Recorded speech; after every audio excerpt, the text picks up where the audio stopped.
And we're trying to democratize the entire on-device intelligence for everyone. So you probably have all looked at, like, say, GPT-4o demo that you can just pull up your voice model and it can just talk to you in a very nice way.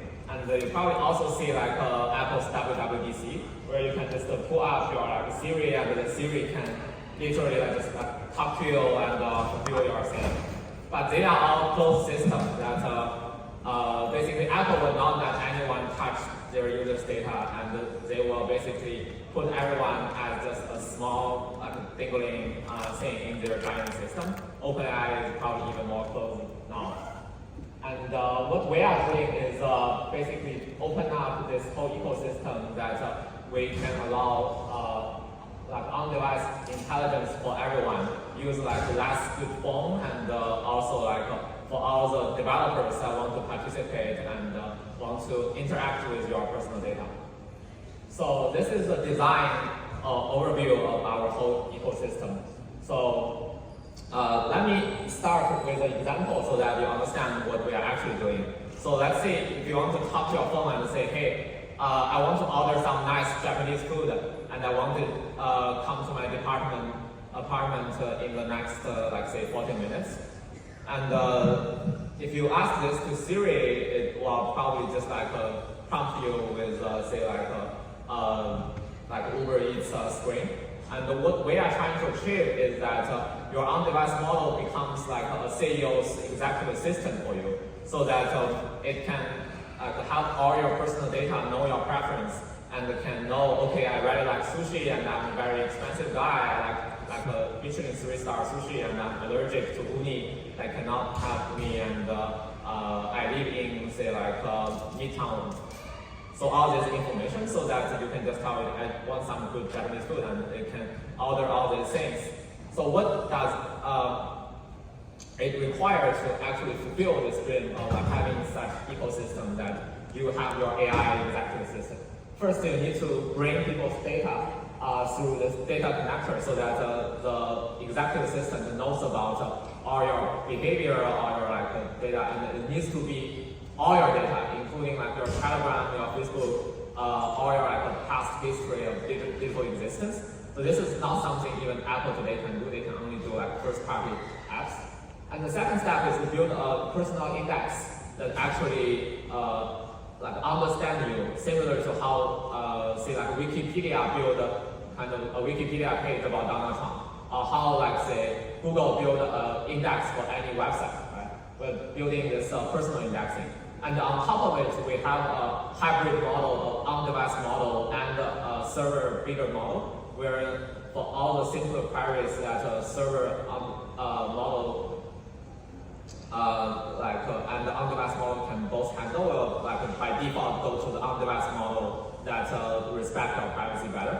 And if the problem is really complex, we'll roll it up to the server model that with a trusted environment to solve it. And on top of that, we have this intent matching protocol, which is actually the most important part from a blockchain angle. We're actually opening up a new market that is a market for intent. What does market for intent mean? It means that I want to eat some good food. It's a query that comes from a user.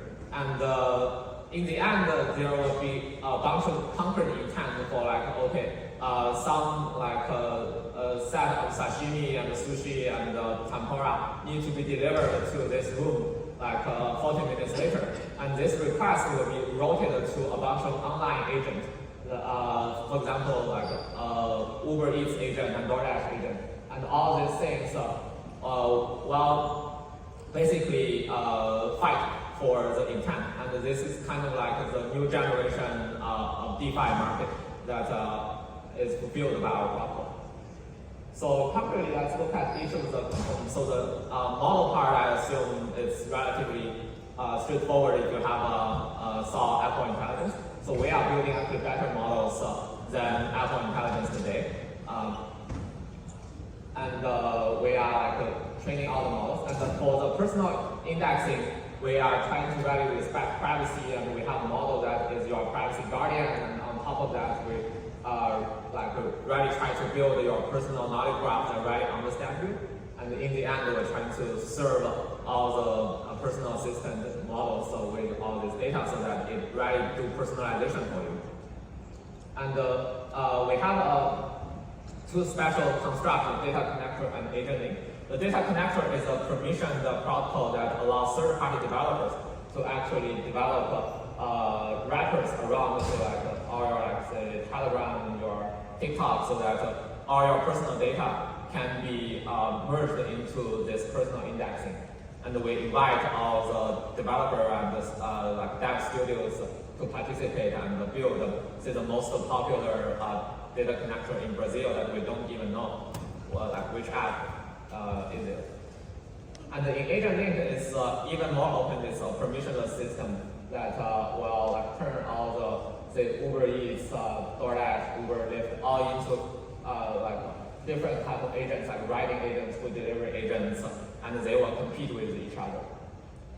And in the end, we have this protocol that we connect all the users' needs through this on-chain protocol that do intent matching to different use cases. And we have our pin token that actually fulfill all this economical activity. From the previous example, the user will actually pay gas fee to use the query, but in the meantime, the query will be really amplified with all the personal information, and then there will be a bunch of intent plus contextual data that goes to different services. And all these services will actually fight for which one can fulfill this use case better. And the one service that wins will get this query and fulfill the entire intent and close the loop. And they will pay the protocol for intent fee and also contextual data fee. And in the meantime, the user will pay, let's say, Uber Eats for fiat. And we have a protocol that uses ZK proof to basically show you have a real-world payment, so that this whole ecosystem have external value that goes into the agent link that goes into Uber Eats, right? Supposedly, your Uber Eats will have a kind of rebate program that pays for the developer that develop agent link. And the agent link will get this rebate from the Uber Eats in dollar and pay the protocol in pin. And there is one interesting component which is how do we bootstrap this network. We call it proof of engagement, where we actually initially pay users for data onboarding and later pay users for the intent fulfillment. For example, you are a user and using Siri, they will not give you any incentive to connect your Gmail data or Facebook data. Right? And in fact, Apple will probably not even able to connect to your Facebook data. But for us, since we have all this incentive mechanism, and also with Web3, the user owns their data and they can decide, okay, I want to build my personal indexing better and connect all my accounts from all my Web 1, Web 2 applications to my personal indexing. And the more accounts they connect to their personal indexing via data onboarding, the more ping they will get initially. So that this will allow us to bootstrap a very big network on the consumer side. And